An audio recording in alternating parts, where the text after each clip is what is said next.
pleased to welcome those who are watching via live stream. I'm John Walsh. I'm a senior associate with WOLA, and this is David Smiley, a senior fellow at WOLA. He's today's main event. When we planned this with David a couple of months ago, of course, we were looking ahead to next week's first anniversary of the death of Hugo Chávez, who served 14 years as president of Venezuela. A big time to mark what's happened in Venezuela, we thought. Of course, there's even more importance for the timing of today's event, and we're sure that David will give us some amazing insights. Just briefly about David, he is a senior fellow at WOLA. He's also an associate professor of sociology at the University of Georgia. He has researched in and on Venezuela for the past 20 years and spends much of the year in Venezuela. He's taught at the Universidad Central de Venezuela and the Universidad Católica André Bello. He was head of the Venezuela section of the Latin American Studies Association from 2010 to 2012. Most recently, he's co-editor of the Duke University Press book, Venezuela's Bolivarian Democracy, Participation, Politics, and Culture under Chavez. I would say, and he may be too humble to assent, but he is one of the world's leading experts today on Venezuela. I think that both the depth and the range of his analysis, the currency of his information, and the perspective that he brings, the clarity of his own viewpoint, and the way that it informs his analysis, I think is unparalleled. Again, he's probably going to be too humble to assent to that, but I think you'll probably agree after you hear it. So without further ado, I'm going to hand it to David. He'll speak for as much as 40 minutes, I think with no offense to the Twitterverse. And tweets as a method of communication, I think we're going to luxuriate in one lengthier, coherent presentation from one person with a clear point of view and well-informed. Then we're going to open to your questions, and we're going to ask, when you ask a question, to keep it not so much a commentary, but more a concrete question so we can provoke a discussion. So without further ado, David. All right, thank you. Although I should warn you that I tend to speak in 140 character sentences. Uh-oh. Well, we'll just string them together. Yeah. All right, well, thank you, John. Thanks. It's always great to be here in front of the home crowd at WOLA. It's an exceptional place for this kind of analysis. Indeed, when we talked about this presentation, we talked about trying to give sort of retrospective of the first year of the Maduro government. However, of course, in general in Venezuela, the events dominate the agenda rather than being. So it can be a little bit hard to plan this type of presentation. In fact, what I'm going to start talking about today is really more the opposition, because I think the opposition has been sort of more protagonistic in the past month than the government. I think that's where perhaps the more interesting story is right now. And I think to give a little context, we need a little context to understand where this protest movement comes from. In fact, it's not, Hugo Chávez died almost a year ago. Perhaps most significant is Chávez first took office a little over 15 years ago. So we've had 15 years, really, of sort of protracted political conflict. Sometimes more acute than others, but it's been a tumultuous 15 years. One element of this, of course, is Chavismo. That's what you hear about most. The other element of this is the opposition. The Venezuelan opposition really, not so much in 1998 and 1999, but clearly by 2000, has had a discourse, at least core elements of the opposition, that has focused on two messages. The message that we are the majority and the government is illegitimate. Since we're the majority, the elections that have, through which this government has come to power are illegitimate. That was clearly the centerpiece of the opposition message and strategy from about 2000 through 2006, approximately. I think that changed quite a bit after the 2007 constitutional referendum. No, in 2007, the Chavez government was reelected. 2006, 2007, it pushed forward with an attempt to change the Constitution and bring it to a referendum. It was quite a radical change to the Constitution that it itself had written, just 8 years prior. The opposition mobilized, had a message, and they actually turned this back. They actually won that referendum. This constitutional reform was turned back. That really sort of changed the tide in the opposition for the coming 5 years. Basically what it did is it strengthened and reinforced the electoralist wing of the opposition. The electoralist wing that's always been there, that said we can organize, we can win elections, and the government will recognize elections. That wing really sort of dominated through 2012. This idea, and this is what Capriles' background is. In fact, John and I, and I think Joy was there as well, we talked to Capriles' campaign manager in 2011, and he said to us, a lot of people in the opposition are convinced that we're the majority. We know that's not true. We think we have to create a majority, which I thought was quite an interesting and good message. That's what I think Capriles tried to do throughout 2012 in that campaign. Of course, the elections, the October 2012 elections, they came up short by 10 points. It was the best showing of any presidential candidate competing with Chavez up to that point, but it was still 10 points. Capriles received quite a bit of criticism from that. Of course, the next part of the story is in March of last year, Hugo Chávez dies, and snap elections are called. And Capriles is the candidate. He accepts the candidacy, and he comes out with a very different strategy. He comes out swinging. And that change of strategy derived from a couple of different sources. First off, he had received a lot of criticism from within his coalition for not fighting hard enough in 2012. On the other hand, there was a sense, an accurate sense, that Maduro was vulnerable, and so he came out swinging, really questioned Maduro, questioned things like when Chavez had died, questioned all kinds of elements of the government, really hard.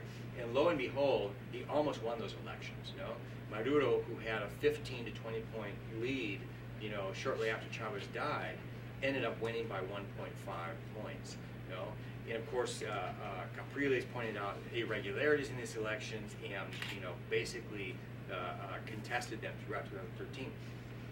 But most significantly, I think what happened in 2013 was a return to the opposition's traditional message of we are the majority and the government is illegitimate. And in fact, Capriles throughout 2013 never referred to Maduro as the president.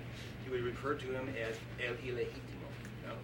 Now this was the strategy. The next part of the strategy was, well, we're going to go to elections in December. This is going to be a plebiscite. This is going to be a referendum on the Maduro government. And the populace is going to be able to show how discontent they are. I think that was a plausible strategy on the opposition's part. And through the end of October, it actually looked like it was going to work pretty well. In fact, the opposition in the most reliable polls was actually ahead at the end of October 2013 in voter intention. However, Maduro came forward with some very populist measures at the end of November, shortly before the elections, that really engaged people and spoke to people, and the government won these elections. Depending on how you calculate it, between 4 and 10 points, depending on what you do with the independent parties. But very clearly, there was an electoral win, and you can just take a look at the press conference that Capriles held election night, and you can see how devastating that was to the opposition. This generated, in December and January of this year, a period of debate, reflection, and discussion within the opposition that I think was quite positive. The sort of emerging consensus, or not really consensus, but the emerging dominant view was one that the opposition needed to do more grassroots work, needed to go out and talk to people, needed to grow its coalition. And part of this is, there were some very just incredible polls that came out. These polls are from data analysis that correctly predicted the election. The same polls showed that 2/3 of the Venezuelan populace did not know where the opposition stood on the major issues of the day: crime, economy, scarcities, inflation. They had no idea what the opposition stood for on those. I mean, that's incredible if you think about it. You look at other polls, the level of discontent with the government is high. It is high across classes. Yet the opposition has not been able to take advantage of that. So during this past, December and January, there was this emergent trend within the opposition to try and grow their coalition. Capriles actually sat down with the government and negotiated, answered the call of the government, and received the Minister of Interior and Justice to talk about issues of citizen security. So there was actually some negotiation that was going on. There are parts of the opposition that vigorously disagreed with this strategy. Namely, Leopoldo Lopez and Maria Corina Machado disagreed with this strategy. Their view was, look, things have gotten so serious in Venezuela with the economy, with citizen security, with issues of freedom of expression, that we need to push right now. Furthermore, we don't know that in 2 years there's actually going to be electoral institutions that we can compete in. And so we need to push right now for change in this government. So they pushed forward with this movement that used the hashtag, everything works through Twitter down in Venezuela, used a hashtag called La Salida, which in Spanish means both the exit and the solution. And they were pushing for Maduro's resignation. Lopez and Machado basically sort of grafted on. Lopez himself has a lot of student followers in his group called Voluntad Popular, and they sort of grafted on with student protests. The first protests were 3 weeks ago, a little over 3 weeks ago, 4 weeks ago in Mérida and Táchira, Andean states. They were small, yet they drew repressive responses. In Táchira, police and National Guard broke up these protests where people were arrested. In Mérida, armed colectivos came and attacked some of the protesters. There was violence and repression. That's really what mobilized got students out in the street on the 12th of February, which was just over 3 weeks ago. And there, of course, there was violence. There were 3 people that were killed that day. And that's what really has motored these protests since then. I've been to the protests, I've talked to the protesters, looked at their signs. What's notable is that these protests are largely students. In some of the concentrations, broader sections of the middle class come out. But it's clearly the traditional base of the opposition that has been participating in this. And it's the traditional middle class messages that focus on issues of liberty. Focus on issues, very valid issues in my view, of civil and political liberties, freedom to protest, freedom of expression, media freedoms, also issues of economic freedom.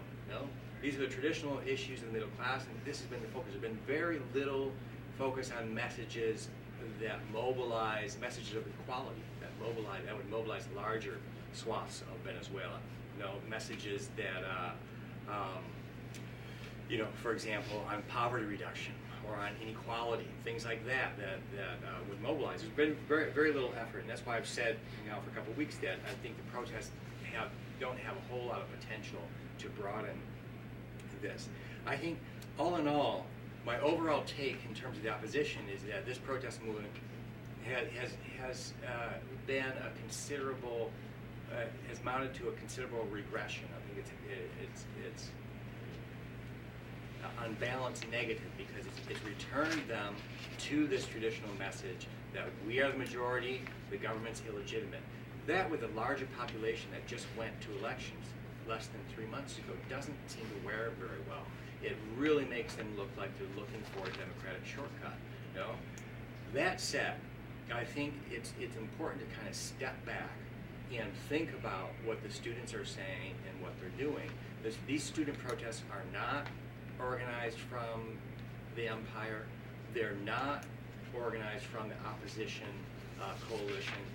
I know a lot of students that have been on the streets. I've talked to them. 99% of them are people that go of their own free accord, own free will. And they are saying very logical things about the economy, about freedom of expression, about criminalization of protest. They're right in what they're saying. You know, I'm critical of them in the sense that they're not doing what they need to do politically to actually vie for power democratically. But what they're saying is good, is interesting. It's not fascist. It's I think these are just middle class messages that have to do with things that I think almost everybody in this room can agree with. And I think traditionally in Venezuela, if you look at the student sector throughout the 20th century, really throughout the history of democracy in Venezuela, it has been the students of autonomous universities that have sort of pushed forward and spearheaded democratic movements. They have been the key protagonists in democratic movements in Venezuela. And I think that's sort of their function right now. They are the ones that are in the street saying that there are some big problems here, there's some big issues. You know? The fact that they're not being supported by popular sectors does not mean that these issues are not being affected or not perceived by popular sectors. The polls are clear. There's widespread discontent. You know, if you look at the blog, one of my students a couple of days ago put up a piece from where she's doing her work. She lives in Katia, you know, and she talked about how much discontent there is, but then how a lot of these protesters just don't relate to these protesters. I mean, how a lot of the people that are around here don't relate to the protesters and their tactics and what they're trying to do.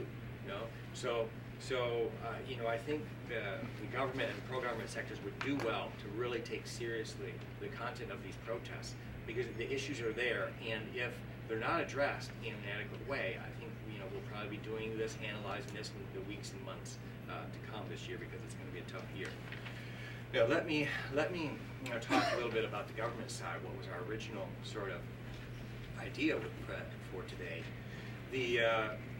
You know, talking about the first year of Maduro, I think if you think about this, you know, and we were here last year, just after the elections, talking about this and talking about how Maduro has a very, you know, Chavez left a legacy, a very difficult legacy. First, Chavez created a coalition of people that perhaps only he could keep together, a coalition of military people, of nationalists, of progressives, of radicals, and broad swaths of popular sectors. You know, coalition that, you know, is almost like an octopus that fit him perfectly after 14 years. But you know, perhaps only him. Furthermore, what he did progressively is he centralized power in the executive branch. And so you have this difficult coalition that one person has to control, and the one person who that coalition actually fit died. You know? And so very difficult political task. I think that's kind of the key to understand the first year. He also left an economy that was very clearly not on a sustainable path. And sustainable should be in quote marks, because that does not mean that it's going to collapse any minute. That means that, you know, when Chavez died, the economy was running a huge deficit, was supported by a completely inflated exchange rate, and you know, a lot of the money was borrowed money. A significant portion of the money was coming through debt. So, and of course also left a very difficult social situation in which, you know, citizen security was also a real difficult situation. Now, Maduro in this first year has done, I think, a better job keeping this coalition together than any of us thought he could. You know, I think it's the fact that after this tough year, contested elections, keeping together this octopus of a coalition, and gets to December elections and comes out victorious by a margin that was larger than April, I think, you know, says a lot about his political skills. Nevertheless, I think, and one of the things, yeah, nevertheless, I think there's definitely some negative sides to that. Yeah.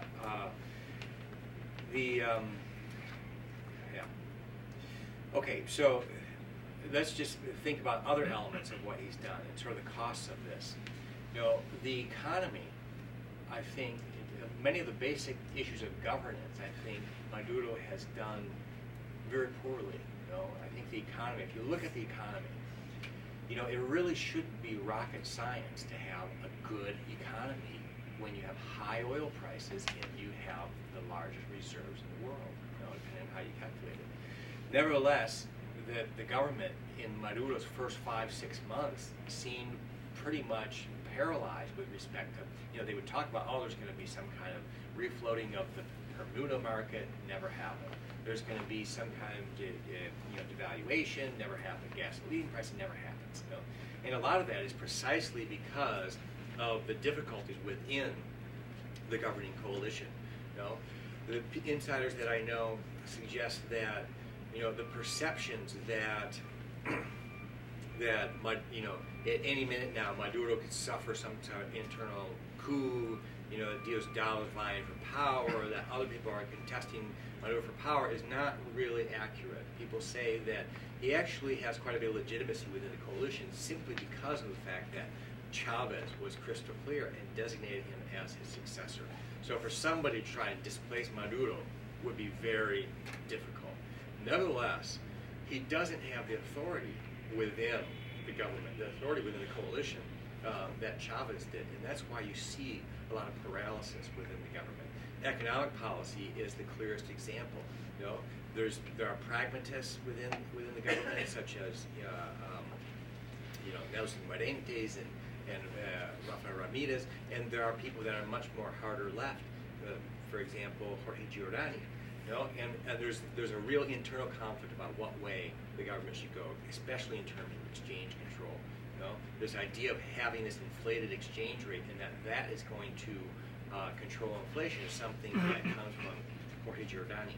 In fact, there were measures taken in January to devalue the exchange rate, and I'm told that they actually had more far-reaching measures in mind, but because of some of these conflicts within, some of the left sort of prevented that within the coalition. And so you saw these kind of half measures that were clearly inadequate coming out in January. In terms of broader sort of social issues, I think the issue of crime was what really sort of dominated in January. And that's what brought together sort of broader government meetings with the governors. But I think beyond that, going all the way back to the elections a year ago, Maduro campaigned on the issue of citizen security in a way that Chavez never did. Chavez never did because on that issue he didn't really pay a political price. But it got to the point where Maduro really campaigned on this and made it a priority. Nevertheless, what he's done in the past year is he's really set back the whole civilian citizen security reform that Chavez had been pushed forward. It's a little bit sort of ironic and hard to get your head around. And Chavez himself was a military man, but Maduro has presided over a much more comprehensive militarization of the government. He's really ceded a lot of spaces to military officers, to retired and active military officers. You look at citizen security apparatus, now it's from top to bottom, from the Minister of Interior and Justice all the way down to the police chiefs. It is retired and active military officers that are in control of that. And that I think is a really important, significant setback. And that also, I think, has to do with this difficult political coalition. I think if you think about Maduro's sources of, or you think about Chavez's sources of strength, Chavez's source of governance. Chavez was a military man. He had the military on his side. He had the people because he was very charismatic, and he also had radical leftist movements. Those are sort of his three bases of power. Maduro learned from the April elections last year that he can't necessarily count on the people. He doesn't have the charisma really to ensure that people are going to come out to the polls. He also has a tenuous relationship with the radical left movements, and so he seems to have identified the armed forces as his sort of security blanket, and he is progressively giving them more and more sort of spaces within the government. There's now a military bank that was created in last year. There's a military television station. The military is just, the opportunities for the military have greatly expanded. And of course, all of this means, in Venezuela, public sector means budgets, means purchasing means kickback. All these things amount to not just to political, but very far-reaching economic interests. So and I think coming to the protests, I think the most alarming elements. And let me just see talk first about what most people are most alarmed about, and that is the sort of repression of the protesters. And I agree that's very disturbing, the violence that has occurred. I think if you look at the violence, the Guardia Nacional clearly has exceeded, used excessive force in terms of brutalizing people who have been captured and arrested. One guy died the other day who had, people thought he had been shot first, but no, he had fallen when he was being chased by the National Guard. There's also this picture that has been all over the internet of this Guardia del Pueblo, this woman hitting another girl with her helmet, which is also a very brutal thing to do. Of course, the SEBIN, the intelligence police, were the ones that fired in the February 12th protests, and that's on video, and that is very disturbing, and I think it really underlines the continuing deficiency of the security apparatus, the continuing need for professionalization of the security apparatus in Venezuela. The other thing are the armed colectivos. The colectivos, and these are colectivos.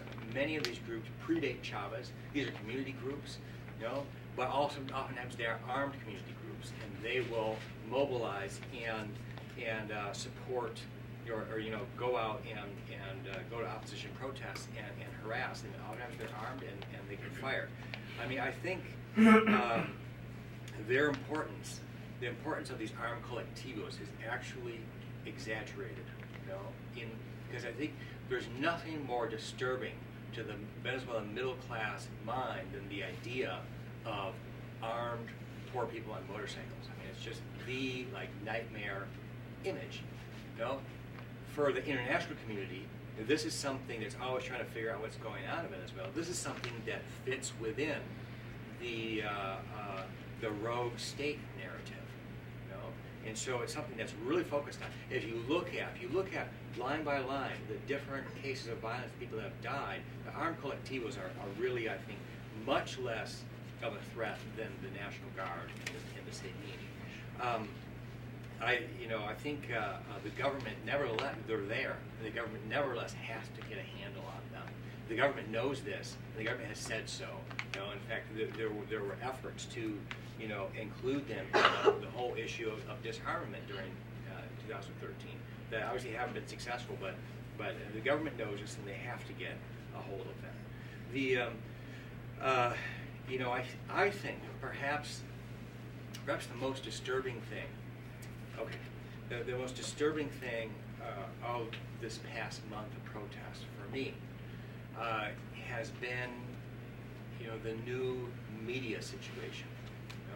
This is really the first time that we've seen the new media context in Venezuela. Because since last year's elections, really, Globovisión, the sale of Globovisión was announced about a year ago. Transaction didn't really take place until after the April elections. During the course of 2013, you can read about this on the blog. We've covered it extensively. There's been all kinds of conflict in Globovisión, with a lot of journalists leaving, saying that this is not a news organization, this is not serious anymore, this is pro-government. But it hasn't been easy really to see what that actually means. But during this crisis, we've seen what this new media context means. Basically, on February 12th, when I heard that there was a conflict in the streets, I immediately turned on Globovisión. And I heard a quite interesting interview with a Venezuelan athlete, I think a professional baseball player, talking about spring training. After that, there was a fashion segment. There was no coverage of the protest, no live coverage. Of course, the state television didn't cover it, and the other private channels who have long shown signs of censorship weren't covering it either. The only channel that was covering it was NTN 24, and the government took that off the air. Not only did they take it off the air, the next day, Maduro said, "Oh, I ordered that. We took it off the air. They didn't even come up with an artifice or an excuse or say it was an accident. They said that was our policy." And so I think, that's very disturbing to see. There are also protests within the newspaper Últimas Noticias, which is the largest daily newspaper in Venezuela, and has long had a sort of, it's independent, but a slightly pro-government line. Their journalists protested that the day after the violence, that the front page had been altered because they had highlighted the student deaths, and those were put more on a second plane, and saying, and something else was there, Maduro calls for peace or something like that. Basically, there's also been issues with Twitter. Social media is the way. Venezuela has a very high usage of social media.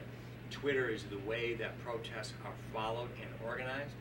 There have been reports, Bloomberg talked to people at Twitter who said that images were being blocked from Venezuela.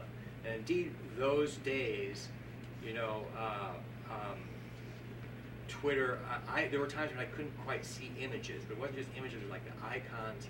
But I should say that I used Twitter the whole time, and I could see images almost all the time. There were only a few times that they wouldn't quite load, but that must have been like an hour or two on the very day of the protests.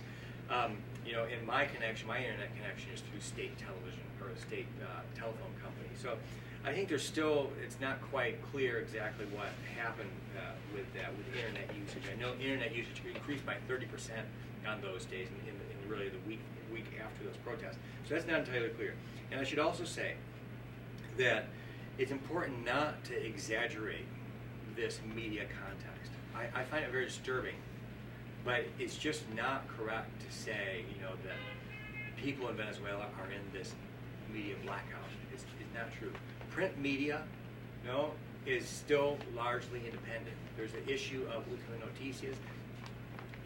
Any day of the week, take a look at El Universal's webpage, take a look at El Nacional's webpage, and you'll get all kinds of opposition perspective in media.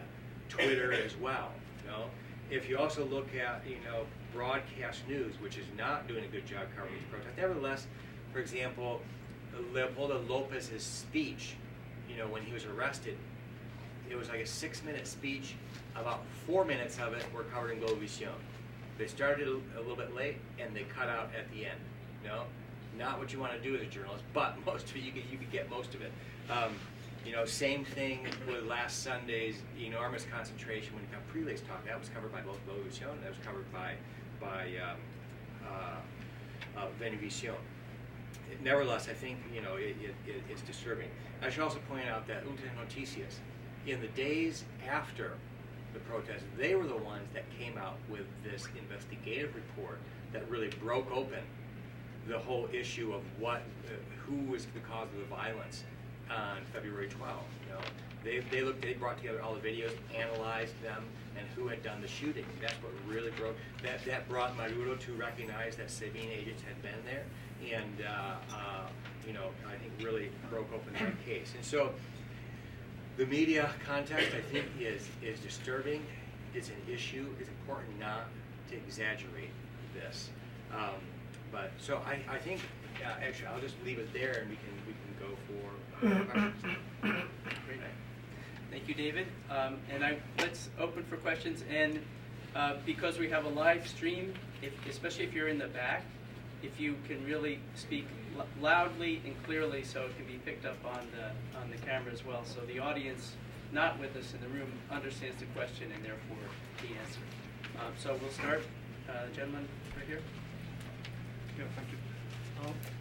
I have a question of these next following days. It seems that there is a dialogue that started between the government and the opposition. So as you know, the 27 and 28 are the days in which they're commemorating the Caracas revolt. So, I mean, these are festivities. Then on March 5th, there will be the commemoration of Chavez's death. So don't you think this, because of this, the atmosphere will calm down, and maybe there will be a start of a reconciliation, national reconciliation process?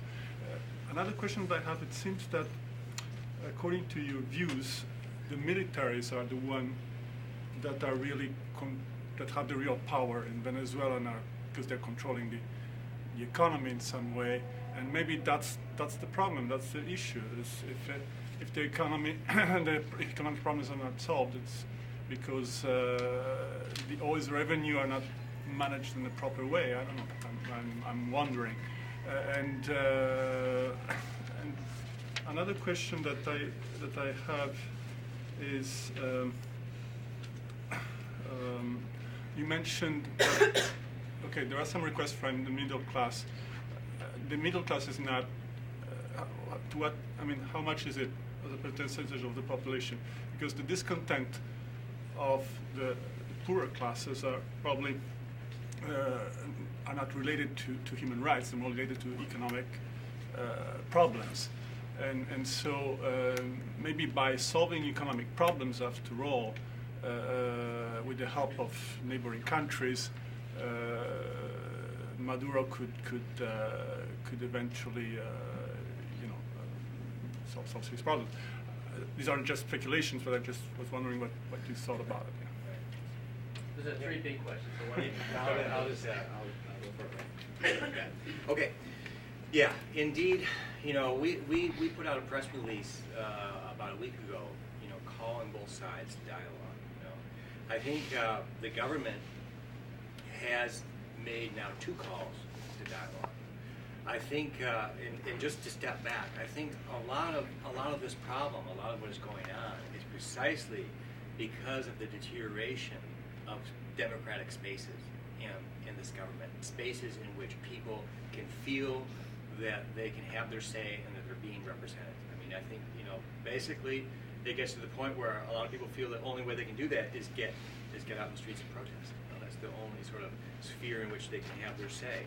And so it's very clear that what has to happen is some sort of dialogue. Now, it's important to step back and think about where this protest came from. Part of the protest, this protest movement came from the rejection of dialogue. Rejection of dialogue on the part of hardline elements of the opposition that criticize Capriles for dialogue. Now, the government has made now 2 calls for dialogue. I think, the first one, Maduro told Capriles, well, come to the Federal Governing Council and we can, exchange ideas. Now, that's something that every governor is invited to anyway. That's what it is. It consists of government ministers and governors. But if you look at how that institution is formulated, it's completely dominated by the executive branch. It's completely, the executive branch puts forward the agenda and dominates the proceedings. I think Capriles was correct in saying, I'm not going to go to this when there's so much unresolved still. I'm not going to go right now and sort of negotiate in those conditions. The government made a second call for this sort of thing that they had yesterday called a peace program or peace meeting or something like that, in which they, in typical sort of fashion, inviting all different sectors and all different sort of filling the room with all kinds of different people. You should note that some important entrepreneurs came. The head of Polar Industries, the largest food company in Venezuela, went. The head of Fede Commerce, the Chamber of Commerce, went. The opposition did not go. I can certainly understand that. Maduro set the agenda, sent them an invitation, instead of saying, okay, let's have some high-level negotiations of what these negotiations are going to look like. Let's get together in an open-ended space. I can certainly understand why the opposition didn't pick up, although I think it's less clear than it was last Monday with the Federal Governing Council. I think the opposition runs a serious risk of looking like they're not willing to dialogue, with this. this, and I think they have to be proactive. I've heard 2 calls from the government that I think have not been, ideal calls. Nevertheless, they are calls for dialogue, and that in and of itself is important. I haven't heard any calls from the opposition, and so it would be interesting to see if they could come up with some kind of proposal, and if there could be some sort of, meeting. Just the AP just came out with a story saying that President Carter had sent, messages to both the opposition and to Chavez, to the Maduro government, saying that he would like to meet with them, which I think is sort of a feeler suggesting that they could do some mediation. I mean that's a possibility, or someone else or some other space. But I think the opposition, if they don't like these overtures from the government, well, they should put together their own, and suggest how and under what conditions they want to dialogue, because I think that's the key forward for this and for Venezuela. As far as the military, I don't really necessarily think that the military has the real power in Venezuela. Venezuela over the last half of the 20th century went through a period, a process in which, there was a real professionalization of the military, and they really developed a sort of civilian identity. Throughout the Chavez government, that has been challenged in the sense that the military has been called on for much larger role in public administration. That has dramatically expanded during the Maduro government, but that doesn't necessarily mean that they're calling the shots. I don't think that that's true. I don't think there's any indication of that. It's still a civilian government, but a civilian government with a large military presence, and that is clearly courting the military. But not because it feels threatened by it, but because it thinks of it as its guardian. It's sort of security blanket. As far as economic problems, I don't really think the economic problem is with the military. I don't think it's that they have an interest in this. I think the economic problem has more to do with ideology.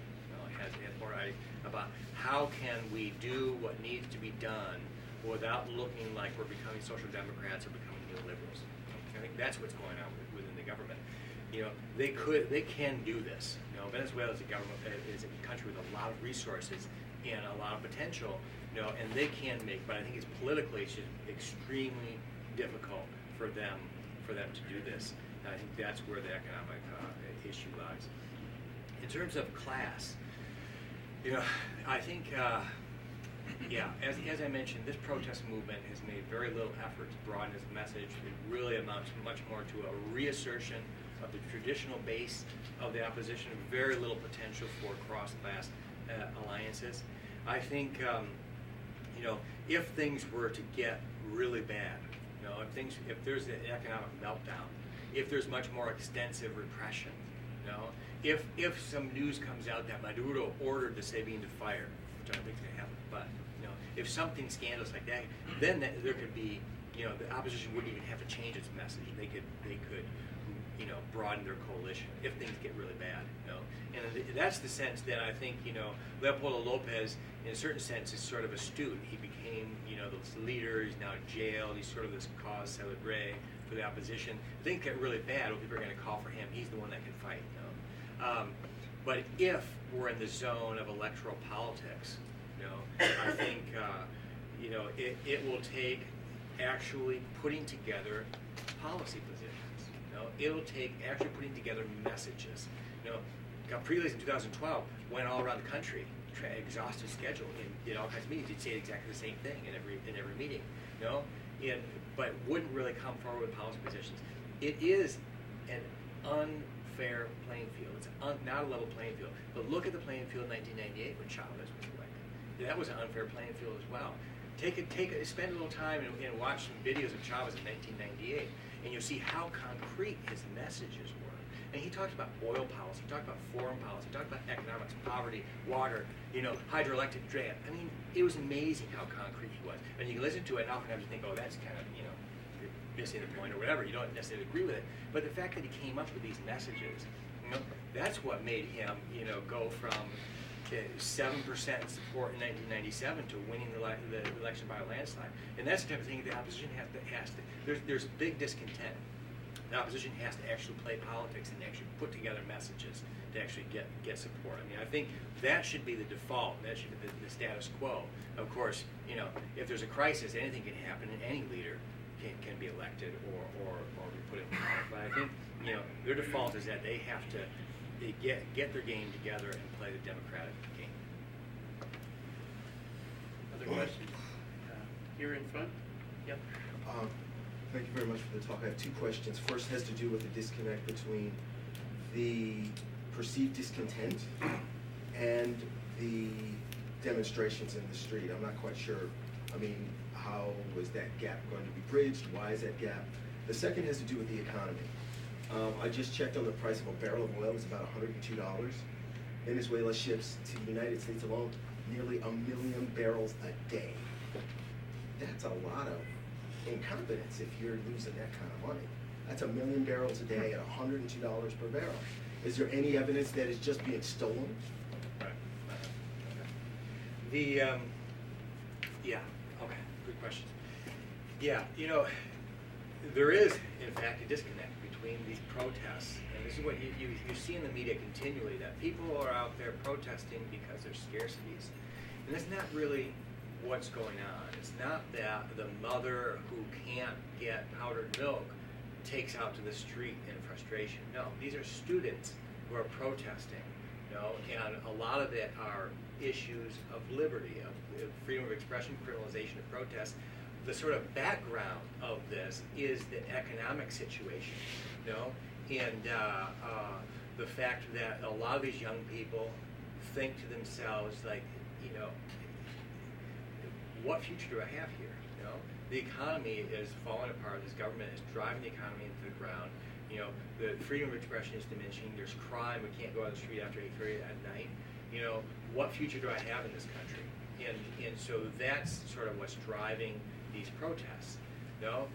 I think there's a basic sort of sociological fact about protests and social movements, and that is that they're not caused by complaints and demands. They're caused by mobilization. You have to have some complaints. You have to have some people that are discontent, but that's usually a constant everywhere.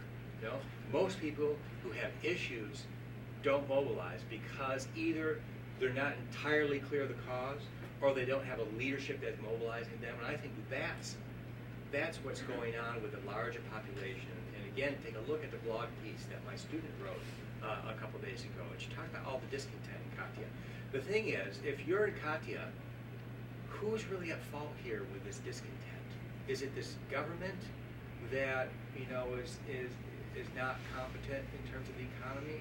Is it this way everywhere? Is it the opposition who are causing these protests? Even if this government is not that good in terms of economy, my life has improved the past couple of years compared to how it was when these people were in power 15 years ago. So who am I going to support? If you have that kind of ambiguity, you're not going to be out in the street, protesting. And so I think that's the way a lot of the people, most of the protesters, most of the middle classes are kind of just like, who is this government? Why are they here? We have this competent political class and elite that could really run this country. Whereas a lot of people, the large majority of the popular sectors, are saying, well, things are bad, but they might be worse. Furthermore, these people won't tell us what they're going to do. We don't know what they stand for, and so I'm not going to go out and protest and help these people come back until they tell me what they're going to do. The other question was on money. Indeed, there's a lot of money coming in. As you put it, a million barrels per day at 102. That's 102 million gross per day. Just from the United States. The other hand, it's a country of 30 million. It's a big economy that has a standard of living that's much higher than most Latin American countries. And it's the economy that, I think the real base of the problem is this exchange control that has completely reduced domestic production because there's no incentive to invest when you can't export any goods, when it's very difficult to actually get replacement machinery in, when it's very difficult to invest when you have to buy bolivares at the official rate. There's very little investment. production is declining, even though it's not as bad as you would think. But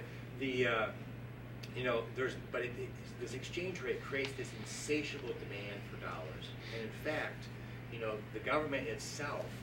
I'm trying to remember who it was, but the head of the central bank about 6 months ago said that 20% of the dollar requests are going into corruption.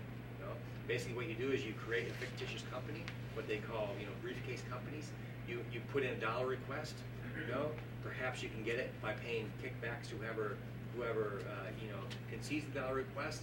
You go out and you either don't spend it at all, or you buy half what you said you were going to buy. You take the rest of it and do it in exchange on the parallel market. Parallel market is practically 7 or 8 times the official rates. You can imagine the incentives are just extraordinary. So there's just a huge amount of money that's just being wasted. There's a huge amount of resources that are just being wasted. There's a government that has a huge budget deficit. Basically, what they've been doing over the past year is printing money, printing inorganic money to pay their local costs at the same time that they're reducing dollar concessions. Last year, the dollar concessions declined by 20 to 30%. At the same time, the monetary supply increased by 70%. Mathematically, the only possibility is inflation. And so, a lot of it, and that's why I say, and a lot of people in the government know this, it's an issue of how you change it and how you can keep political support while you change it. But there's just an incredibly distorted economy that's really inefficient. It's making a lot of people wealthy, but it's just totally underutilizing the considerable resources that Venezuela has. We have 3 hands up now. I see one, had a question up front, Sarah in the back, and then here. So we'll get 3 sets of questions out, and then we'll go back to Dean. All right? Yeah, but first of all, I would respectfully suggest to Wola that although the contributions of the professor are very significant and helpful, there is a real need for another point of view. I find the professor, although he has tried very hard to be impartial, I find that he lets out too many things which are important and which are now going on in Venezuela. I would suggest next time around probably a panel would be very convenient, because the format does not allow the same point of view to be expanded, and that's very frustrating. That's a fair point. Yes. I find, for example, that dialogue is a red herring in Venezuela. There cannot be dialogue in the normal sense of the word, like if the Labour and the Tories in UK, or even the Republicans and the Democrats, with all their recent shortcomings here, can go and dialogue. I mean, dialogue is between people who are basically have the same rules of the game, and this is not the case in Venezuela. We have a authoritarian government, abusive of power, and then we have an opposition that cannot go to a dialogue which would be very one-sided, as it has proven already. Maduro just said, Professor, that I got 55% of the votes last time around. Why should I talk to the opposition? Which is an indication of the kind of democracy that he is cultivating. The other problem is the protests. The protests in Venezuela at this very moment are multi-class. They are not restricted to the students. They are not restricted to the middle class. They involve many components from the very poor neighborhoods of Venezuela. The middle class in Venezuela is probably right now no more than 20–25% of the population, and yet we had more than 7 million votes in the last elections. So there must be a very important component of the poorer classes involved in the protests. And in fact, the graphic material is overwhelming. Many of the dead actually are coming from the very poor neighborhoods. For example, oil. It's not a million barrels coming to the U.S. It's about 700,000, which is about half of what it used to be before Chavez got into power. And it's now we are now importing gasoline from the United States, which is like if the Saudi Arabians were importing sand, for their deserts. It's totally unexplainable. I mean, the reason behind the protests, Professor, are much deeper than a work of the radicals, as you say. Radicals, can you define as radical someone who has waited 15 years to go into the streets? I mean, Leopoldo Lopez was consistently opting for elections in Venezuela, but it got to a point in which they are running the country into the ground. There is no manner we can wait any longer, for an election that, as we have seen, is always contaminated by abuse of power from the side of the government. I mean, I have so many things to say, and I know that I shouldn't be taking so much time, but if you let someone from our side say what they have to say next time around, I would believe that this would be much more fruitful for the audience. I said we're going to take it round of 3. I think it's important to respond immediately, directly to these points, and then we'll go to the other questions. First, on Woola's behalf, you've challenged us to have a larger panel ensuring plurality, and I think we'll take up that challenge. Yeah, let me just say the other side of that is most meetings you go to here in DC will have 3 panelists and about 4 minutes for questions. We have one panelist, an hour and a half, and I took about 35 minutes, and the rest of the time for questions. And so I think that's actually a little bit more open-ended. There's a little bit more diversity here than you actually get in most discursive spaces in Washington. Yeah, I think you provide a good sort of example of opposition discourse about this issue. And the first thing you started with was the idea that dialogue is a red herring in Venezuela. That dialogue, a red herring means something that distracts from the real mission. So what is the real mission if it's not dialogue? What is it? That doesn't sound very good. I think that's precisely the issue. And if you look at the U.S. Congress, look at U.S. democracy, a lot of the battle is over the rules of the game. And I think any democratic context, the battle is precisely about that, and people are crying foul. I think in Venezuela, the opposition for 15 years, with some very important exceptions, has basically said that dialogue, electoral politics are a red herring given this Castro communist authoritarian threat.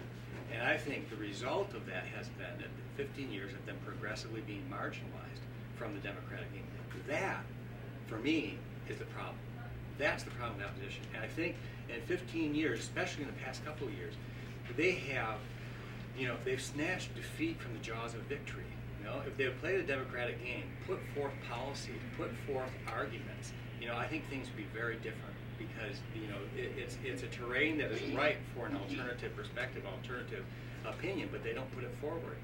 Not only does that make it difficult for people to support them, that's what explains the very high levels of distrust. I think if you look at the polls, Capriles before the October elections of 2012, his trust levels never got up to 40%. His trust levels were below his electoral support. Which is a scandal, and a lot of that is because you have in Venezuela, you have a population that has 50 years, it has 50 56 years or so of democratic tradition, you know, and they're educated, they have high human capital compared to the region. These are people that require politicians to actually talk to them, you know, and that's what the opposition has to do. The opposition has to smell that coffee, and I think that's what Capriles did, and large parts of the opposition were doing in December and January, saying, well, let's go back to our strategy of trying to, grow our coalition. And I should point out, I did not say, as you said, I said, that the government, because it won 55% elections, does not want a dialogue. To the contrary, it was the government that called for dialogue in January. It was the opposition movement that didn't want. I was quoting Maduro, Professor. He said he won 55%, therefore didn't want a dialogue. Yes, sir. I'd like to see that quote. It doesn't sound coherent because he was the one that called for dialogue in January. They pushed forward with dialogue, you know. And so, you know, Capriles did as well, you know. But it was this protest movement that, you know, basically, in part, rejected dialogue. You know, so it's important to remember that. As far as the sort of multi-class element of these protests, I don't think there's any empirical support for that. You look at where they occur. I live in the middle class sector of Caracas. I live in eastern Caracas, and my daughters have missed 8 of the last 10 days of school because they can't get to school. School's closed. Or they have to go home early because it's besieged. Just look at El Universal's map, and they put on a map where there are protests today, so you can kind of negotiate where you're going to go. Western Caracas, there are no protests really. Beyond occasional downtown, there are no protests. And that's where the large part of the population lives. And so, clearly, and I think the way you got there is looking at electoral support, 7 million voters, and I think definitely in terms of electoral support, there's been more cross-class. It's been a much broader spectrum than what you've seen in these protests. But that does not equate to the protests. The protests are not a cross-section of opposition voters. They're much more the mobilized base of the opposition that has come out and protest. So I don't think that is an accurate portrayal of what is going on. It could be. It could happen. If you look at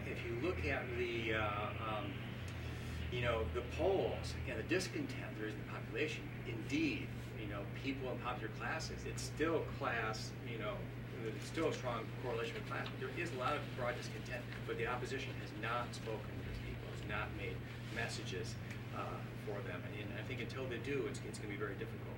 I mean, I think, as I mentioned before, if things were to get very bad, if there's a real economic meltdown, well then, I think the opposition could just stick with any message and just be in opposition would be enough, and their coalition. But short of that, there'll actually have to be some actual message. We still have, by my watch, more than 20 minutes for questions, and I want to go back to Sarah if you still have a question, and then we had another question closer to the front. Take those two now, and then still plenty of time for Q&A. First of all, thank you, David, and I agree completely, John, with your opening comments about how important and helpful it is for us to hear from David. I find this just really refreshing. It's like actual information. I'm interested in the U.S. piece here. You probably know that there are some U.S. members of Congress in Florida who are calling for legislation that would give special refugee status to Venezuelans, given the crisis and this, I guess, expected mass exodus from the country. But there's just such a disconnect between that idea and the things that you're talking about, and the situation you're talking about today. And I'm interested in your reaction to that, and whether you think it's just political, or whether you think there is a scenario that would call for that kind of legislation. And then also, I'm just interested in what you think about the U.S. reaction to the situation in general, whether you think it's positive, negative, what it is. We did have another question in front that I want to take, if you still have it. Yep. It's quite similar, though I'm more concerned with what Venezuela's international response might be, especially in handling the different multilateral forums that are now action dialogue forums and meetings about the unrest. But I also had a side question of whether the government's call for national dialogue, whether that reflects a recognition of the protest movement as a threat. Okay. Yeah, those are all good questions that group together well. Yeah, let me just take the last question first, because I think that's a little bit apart from the international question. I think, the government's calls for negotiation, I think, as I mentioned before, I don't think that they were, particularly well-formulated calls. I don't think that, I think some progress needs to be made to actually put together a real negotiation. But the fact that they're mentioning the term, or not negotiation, but dialogue, itself is significant. I think clearly the government realizes, that this is a serious challenge, and the government knows the score. The government knows knows the economic problems that it's sitting upon. They have good information, and so they know that it's going to be a tough year, and they know that this protest movement is a big challenge to them, and they should know that the repression of these protests provides them with something of a black eye. And so I think they realize it's important for them to come out and demonstrate a willingness to dialogue. So I think so. I mean, I think they definitely realize the seriousness of this, and I think that shows in the fact that they've at least mentioned the dialogue, even if their statements, their ways of formulating it have not been quite as diplomatic as you would want. As far as U.S. and I actually hadn't heard about this bill about refugee status. I find it a little hard to keep track of sometimes. I mean, you can imagine a scenario. You can imagine a scenario in which there's a big government crackdown, no more elections, and then there's all kinds of people that need to leave. You can imagine that, but you can imagine a lot of things. I mean, I don't see that, as being necessary in the short run. I mean, that said, I'm sure there are people that have legitimate complaints in Venezuela, as they do elsewhere, of political, of asking for refugee status. I'm sure that there are people like that. I don't think that bill doesn't sound necessary right now, but you can imagine scenarios. As far as the U.S. response to this, I think I think it's actually been fairly reasonable. And I should state from the beginning, I'm not one of those that thinks that the United States is behind these protests or fomenting them or really has anything to do with them. I think the U.S. is occupied with other things, and the statements that they've come out with, I think, have been for the most part reasonable. Have focused on issues of human rights. I think they've been a little one-sided. They came up with a statement, about a week ago saying the Maduro government has to show a willingness to dialogue, when, actually the opposition protest started by rejecting dialogue. And so, I nevertheless, as I say, I think they need to show a willingness to dialogue in more open terms. But, and then you have Venezuela a week ago throwing out diplomats, and then now assigning an ambassador. It's been a very kind of erratic response, or effort by Venezuela to have relationship with the United States. And I think U.S. skepticism, I think, is in order. I think it's reasonable. First, for them to say, well, get your own house in order first and open up some dialogue with the opposition, and then come to us. Don't start coming to us instead of the opposition. And then also, I think Kerry mentioned yesterday, well, now you want diplomatic relations, but you just accused us of grave interference. Which is it? And so, I think the U.S. response has not been unreasonable in the past couple of weeks to this. I think if there's some serious negotiations that happen, or some serious dialogue, I should say, that happens in the coming weeks, I think that would be great. 98% of the time, I'm like, all for diplomatic relations. I think diplomatic relations are great. They're very fruitful. I think that in itself would be a moderating influence on the Venezuelan government, stabilizing influence. But I think right now, what it seems like, what it looks like, to me, is that the Maduro government is making all these overtures because they want contact from the United States government, because that will kind of give them a way to say, well, look, we can negotiate with the United States, and the opposition won't sit down with us. So I mean, I think it's kind of prudent to kind of sit on the sidelines for a while until things get worked out a little. There's so much that's unresolved. The government is investigating all of these different sort of deaths in repression. They've made some advances, but let's see what's going to happen with those. Is there going to be a transparent and effective investigation of these things? Is the government ever going to sit down and dialogue with the students and/or opposition? What's going to happen with that? And so I think a sort of wait and see attitude is fine. Now I think the background, to get to the question, I think what we've seen in the region, is it's very clear that regional actors in South America have a much longer leash on this than the United States does. Of what they're allowed. Basically, the response has been one that emphasizes state sovereignty. And it's important to think about the context of this. In the past 10 years, what you've had is a progressive, growth of autonomy. South America's economies have grown, their democracies have consolidated. There's much more autonomy. There are other actors in the region that are very important. China, for example, biggest trade partner for Brazil is China now, not the United States. And so, as I wrote in the blog the other day, the United States has not been less important in South America for probably 100 years. And I think it's important to remember that. And for a lot of these countries, there's UNASUR, there's CELAC, there's all these new alliances that are Latin American or South American. U.S. is just not as important of an actor, and they all really think the key to what's going on is regional solidarity and state sovereignty. 20, 30 years ago, every country's most important relationship was with the United States. It was a traditional sort of post-colonial, wagon wheel with all spokes leading to the United States. Now, most countries' most important relationships are with other Latin American countries. The United States is still a player, but it's not necessarily the most important player. And some countries more than others. Now, clearly, it's very important: Colombia, Peru, Mexico.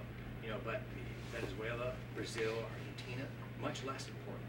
And so, seen in that way, Latin Americans also tend to think, well, real innovations in democracy are happening here, and this is where innovations are going to come from. There's going to be good things and bad things, and they just have a longer leash, on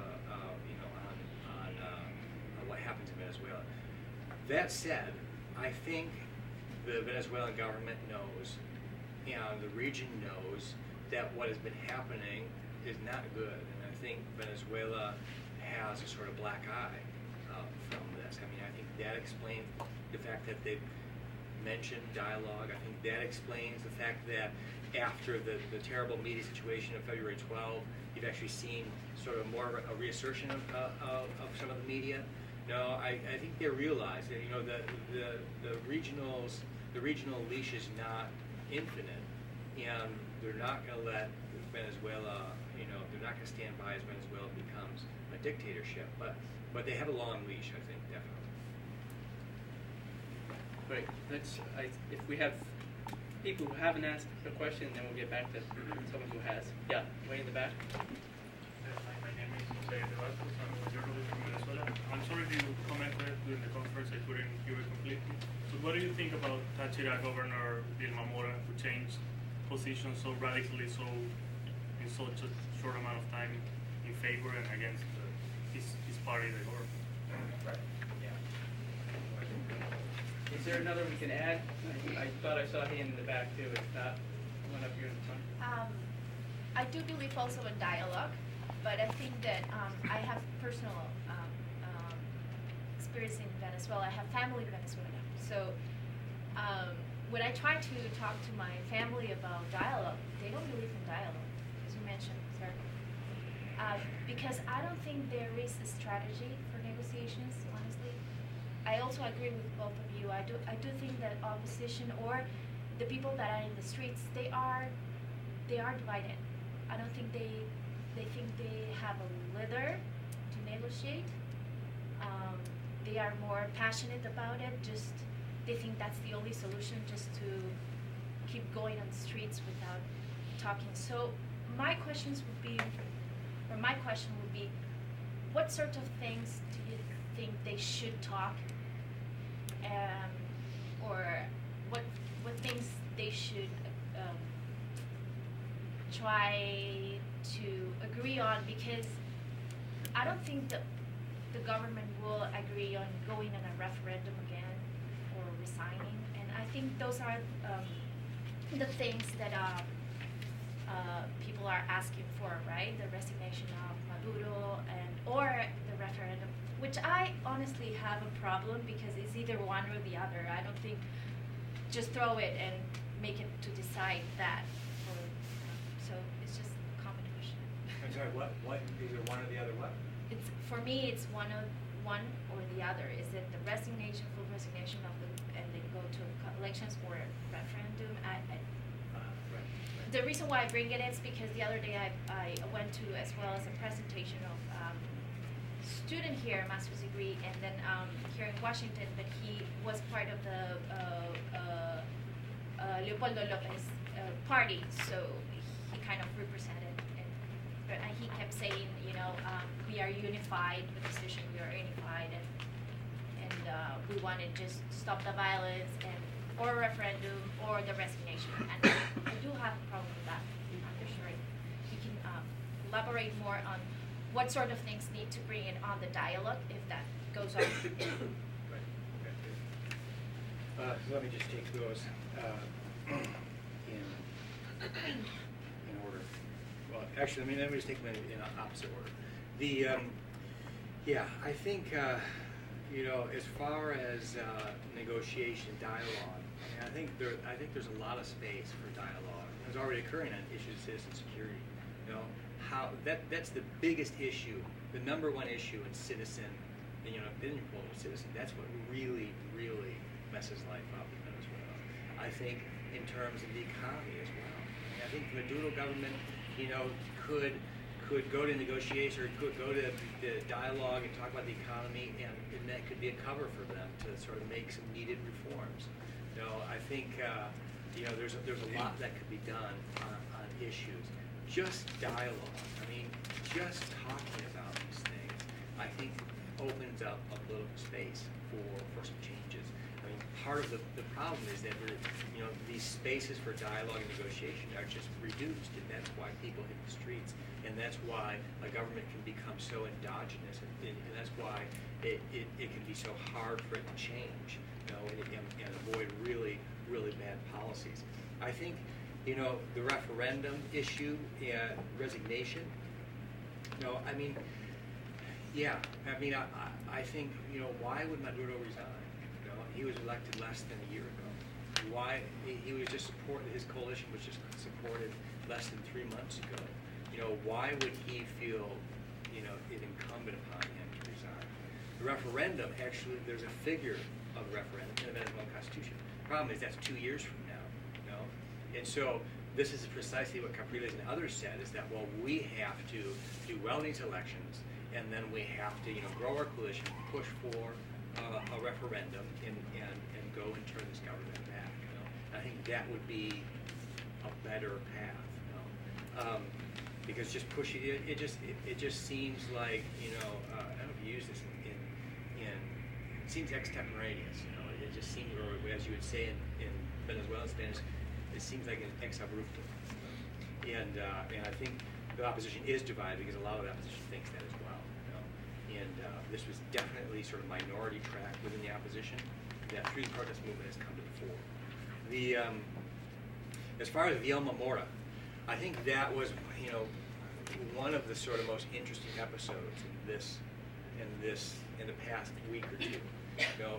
For those of you who don't know, Vilma Mora is the governor of Táchira State, which is one of the states that's seen the most protest, some of the most violent protests.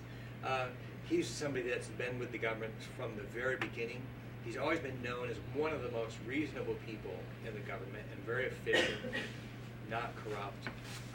He made some declarations about a week ago in a radio interview, basically saying, suggesting that the head of the National Guard should retire, suggesting that they should release Leopoldo Lopez and Ivan Simonovic,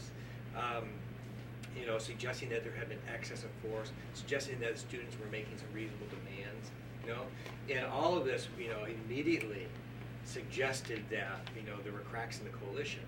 But within an hour or two, he said, "Oh, well, no, actually, I totally support the revolution," and somebody from the government said, "Well, we're going to talk to him."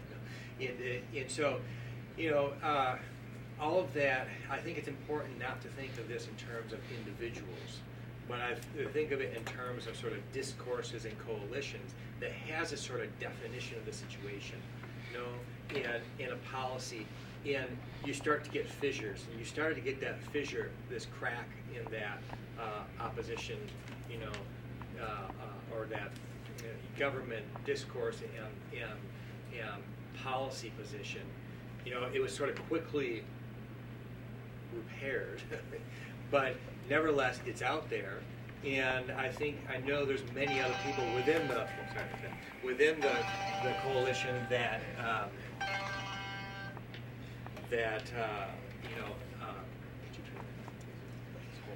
It's the governor of Táchira. Yeah. And so I think it's significant, and showing that there is some diversity of opinion in there. It's also significant that they quickly sort of repaired it and got it online. And so, because I think that's where it's at. I mean, if you can get some diversity within each side of the coalition, and some public diversity, well, then you have a more open, contentious, you have more open political contention. I think you have that more in the opposition than you have in the government.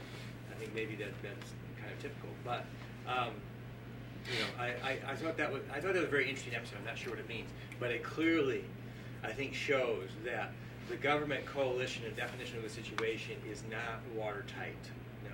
And if Vilma Mora said that in public, there's a lot of people saying that in private. And I think that's behind the scenes. What that amounts to, I think, is still, up in the air. Great. I think we have room for one last round or a couple more questions. Yes, here. Yep. Now? Well, thank you for your talk.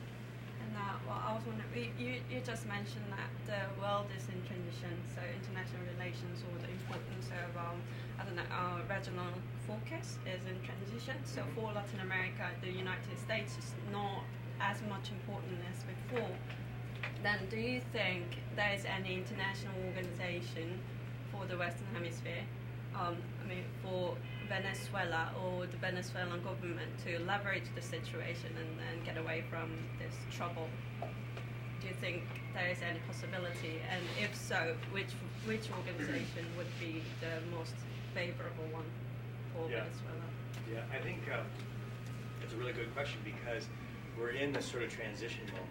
I think the Organization for American States, brings together the whole hemisphere. It has a very well-articulated sort of human rights regime, the inter-American system. All these new multilateral bodies in the region so far don't amount to too much. They amount to, CELAC, I'm not sure what that amounts to institutionally other than a gathering periodically in which heads of states can talk about unity. I don't really see that it amounts to much more than that. I think on the one hand, the Organization of American States still has important institutionality and still has a lot of importance in the region. They can talk about this and could potentially have an influence on this. I think probably the potentially most effective would be UNASUR, in the sense that UNASUR has a little bit more institutionality, and there's been some push towards more of a human rights agenda in UNASUR. In fact, there was some discussion about them sending a mission to Venezuela to figure out what's going on. You know, and I think, of course, I think that was kind of quickly scuttled.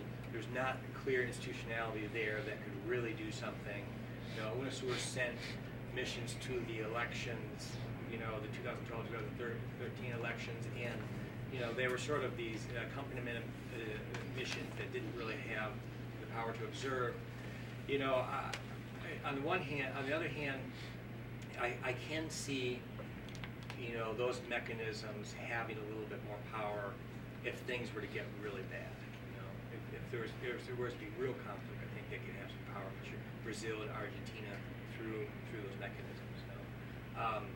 So yeah, but I think we're kind of in this sort of in between. It's not clear who could be the multinational actor that could have some kind of influence. I mean, I kind of tend to think, you know, in the broadest context, in the broadest sense, that you know Venezuela has 30 million people that can kind of take care of their own affairs. I think that's got to be the most important thing, is sort of let Venezuelans take charge. I think, you know, clearly the government has the upper hand in terms of institutional power and resources. I think, on the other hand, the government actually has to govern in a very difficult context, and so I think the opposition clearly has a lot of space. And I think if they start, you know, making messaging a little bit more, you know, it's almost kind of an easy playing field. You know, the government is almost providing sort of low-hanging fruit because it's got to govern in this very difficult economic and political context. And so the opposition putting together some arguments and some mobilization, I think, will be in a reasonable position. I think that should be, you know, the real emphasis. You know, if you think about some of the main symbols and discourses that are being used in this struggle, both within Venezuela and internationally. For example, one of the hashtags and statements is SOS Venezuela. What does that mean? SOS is a rescue call. It's calling for help from afar. And in fact, oftentimes the optics of this, they'll make an SOS with people and take it from high, as if it's like a helicopter flying past Gilligan's Island. You know? And so, you know, within Venezuela, if you're a government supporter and you voted in the elections, that doesn't look good. What that looks like is, and this, it sort of fits into the stereotype of the opposition, that they can't win elections, therefore they're looking for international support. You know?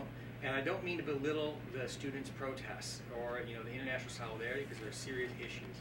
But, you know, I think there's got to be some reflection and circumspection about the international role of this. I mean, I think this should be diplomatic. I think it should be, you know, I definitely think regional allies should talk to the Venezuelan government, you know, and say, look, you know, what you're doing is giving you a black eye. Sit down. I think they should also talk to the opposition and say, come on, get your act together and put together some messages and do some democratic work out on the ground. You know, I think that's where it should come from. We had a couple other questions, including people who already asked a question, so I do want to recognize you in the last round. We'll return to David for final thoughts. So, first behind, yeah, the gentleman behind, and then Yes, just to continue on your ideas. Well, there are reasons why at the OAS they're not. Well, we've been talking about the situation in a debate.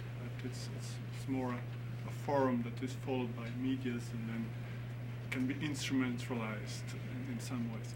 But now going back to the how to solve the issues, I was wondering why Maduro would not, in order to calm down the situation, say, okay, we'll give up temporarily Petrocaribe, the help we're giving to the region. This will give us extra oil revenues, and this will help the economy. Then we'll get some concrete help from, I don't know, Argentina, Brazil. They're going to help us, etc. I hope they're willing to, because I mean, this would really, and then we're going to do serious investigation about what happened. This sort of declaration probably would calm down the protest. What do you think? I mean, that's my question. The other question I have is going back to what was said concerning some comments on the Congress, especially for instance from Senator Rubio, he said, well, Cuba is behind everything, is influencing Venezuela. It's actually controlling the government, even in dealing with the protests. They have their influence there. And then he said we have to, the government should, the U.S. Department of State should adopt sanctions for the ones that, of the oligarchy, Venezuelan oligarchy that have assets here in the U.S. I don't know who he was referring to, but I was wondering what comments would you have concerning these ideas? Thanks. Before you reply, you have another question. Oh, thank you. Well, actually, just a couple of comments on dialogue and protests. Let's take it one step further regarding dialogue. And here we are sitting around the table. I would like to know what would this dialogue consist of? Because the opposition is going to bring to the table some basic things that they have been articulating for years now. For example, out with the Cubans. There are 60,000 Cubans in Venezuela and they control the ports. They control identity services, they advise the military, they dictate policy to Mr. Maduro, who is an ardent admirer of the Castro brothers. So the Cubans have invaded Venezuela, and this is something which is intolerable for Venezuela, for many Venezuelans.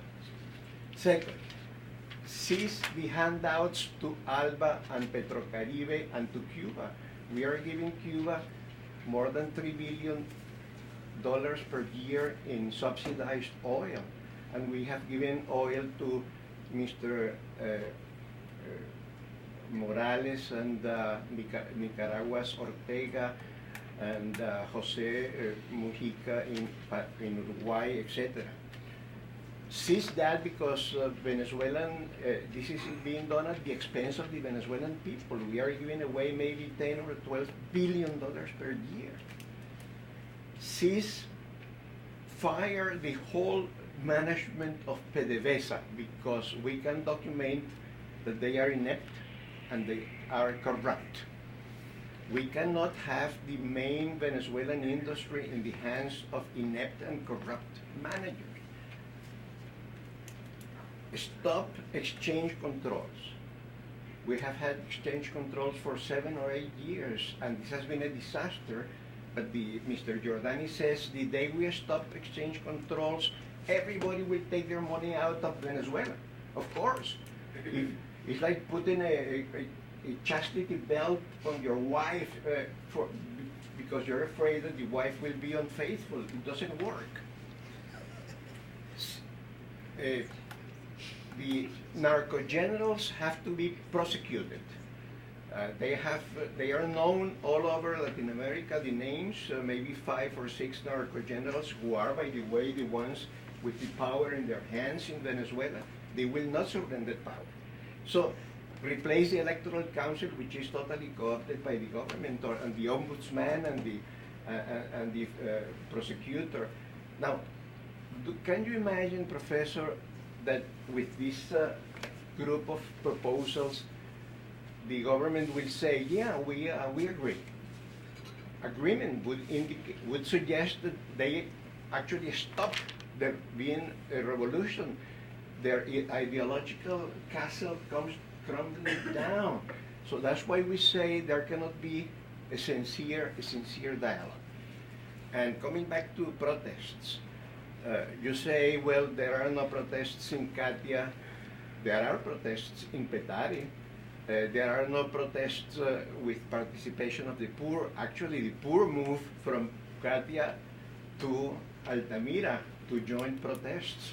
And remember, protests are going on in 20 Venezuelan cities, many of which have very little middle class. Puerto Ordaz, Maracaibo, Barquisimeto, Valencia. The protests are all over the place. And we had 150 protests all over the world with the famous SOS that you criticize. I mean, the SOS means we want the international community to know what is going on in our country. And there is such a thing as a media partial blackout. So you see, and what happens? The dialogue might be coming very soon because President Carter might be going to Venezuela. I am very much afraid of Mr. Carter going to Venezuela because he said, for all, among other things, that the Venezuelans have the best electoral system in the world. And he is not impartial, Jimmy Carter. He has shown a very weak spot for the Chavez and the Maduro government. So you see that there are so many issues that we have to sit and discuss and explore all sides.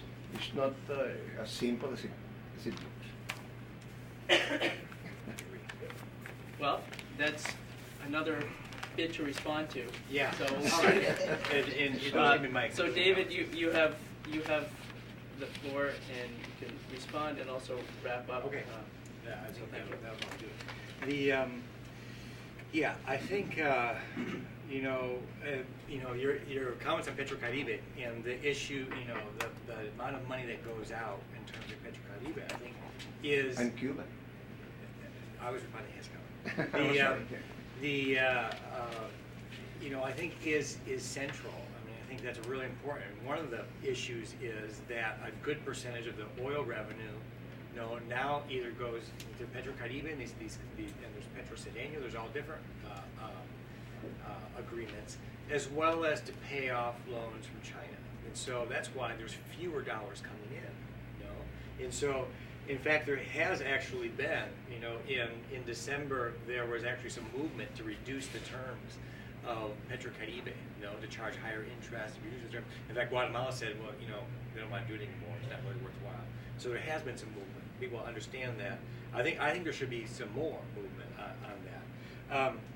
As far as getting help from allies, in the end, help has to do with money, and allies are allies. Will have your back. But when it comes down to actual putting forward money, there can be a little bit more sort of jealous or a little bit more careful. And so that's in fact what's happened with China. Venezuela's gone to China to get more money, and China's kind of been like, well, we need to know that Maduro is solid in power. We need to know that your economy is not going to collapse, and they've been very hesitant to actually do that. In terms of Marco Rubio's statements and the idea of sanctions, I mean, what can you say? I think you look at the Cuba policy, and I think I find it hard to say anything else. I think it provides its own reductio ad absurdum. 50 years later, we still have Castro there, and I think that's largely because of sanctions. And I think any effort in that way, with Venezuela to institute some kind of sanctions, I think that would be a serious push to radicalize the Maduro government. I think that would probably be a big favor to radicals in that government. It would be very, very destructive. I have a hard time, even taking that position seriously because I think it's so evident what it's done in the Cuban case. In terms of, I'll conclude with responding to your issues about dialogue. I think, indeed, everything you just mentioned, are some of the basic issues that for the sort of core opposition that has opposed Chavez from the very beginning. And I think this is one of the reasons that it's so hard to dialogue. These are positions that are radical, oftentimes filled with hyperbole, and oftentimes I think people in opposition mistake dialogue with actual power. If you're going to dialogue, you should dialogue with the respect that an elected government merits. And you can dialogue about things like basic rules of the game, some of the most urgent issues. I think that would be great. But coming along and saying, get rid of all the Cubans that are advising on the government, I mean, the government's going to say, who are you? Win an election, man. I think, then you can come in and then you'll be in charge and then you can bring in whoever you want, And so I think that is part of the problem. I think the opposition has to distinguish, has to take a real look where it is, figure out what it can do, and sit down and dialogue about some very basic issues. And I think there can be some room there. I think there's space to push forward disarmament. To push forward with the government has been predisposed to that. One of the things that Capriles said, yesterday was disarm the paramilitary, the colectivos. And I said this in an op-ed yesterday as well. In fact, I tried to be provocative and call them warlords. I think the thing is, there's a lot of people in the government that say exactly the same thing, and they know that, and they've actually tried, to try and get these colectivos to be part of the disarmament campaign. And so I think there are 3, 4, several different very basic, urgent issues and issues of the rules of the game that could be very valid points of dialogue with the government. But coming in and saying, "Hey, we're at the table now. We're gonna change the way things are. We're gonna change the way this place runs." To do that, you actually have to win some elections and actually take power. In the meantime, negotiation, focus on basic issues and rules of the game. So with that, I'll close and be glad to talk, afterwards. Great. Well, I want to thank all of you for coming. I want to thank David especially for his insights, and I don't think he disappointed in what I promised. Sort of depth and breadth of his analysis. I was remiss at the outset. I didn't say, David leads the team that works on Wola's blog on Venezuelan politics and human rights. He often referred to the blog. That's what he's referring to. You can sign up or look at it outside, and I invite you all to follow it as events unfold in Venezuela in the coming weeks and for the rest of the year. So thank you, David, and thanks for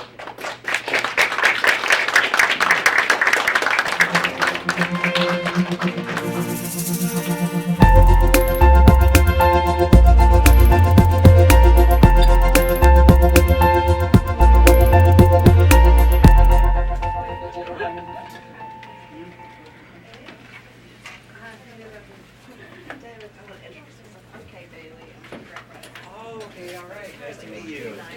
All right, sure. Well, we're communicating, when we're talking about this. This was very good. Oh, good. Thank you.